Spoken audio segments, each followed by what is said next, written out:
Find the value of 41 into 51.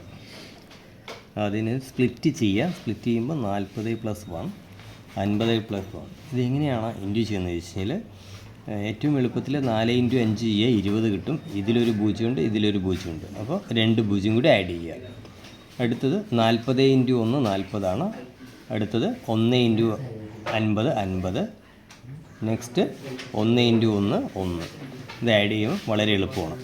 Example അടുത്തത് ഒരു എക്സാമ്പിളായിട്ട് 81 × 71. അതെങ്ങനെയാണെന്ന് ചോദിച്ചാൽ ആദ്യം സ്പ്ലിറ്റ് ചെയ്യുക. 80 × 70.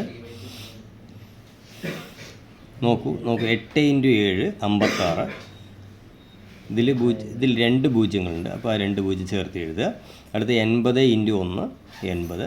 അടുത്ത് 1 × 70 70. 1 × 1 ഇത് ആഡ് ചെയ്യാം. അടുത്തത് 61 × 71 എങ്ങനെയാണ് ചോദിച്ചാൽ 60 + 1 70 + 1. 6 × 7 42. ഇവിടെ 2 പൂജ്യങ്ങൾ അത് ചേർത്ത് എഴുതി.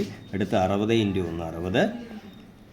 അടുത്തത് 1 × 70 1 × 1 കൂട്ടുമ്പോൾ 4331.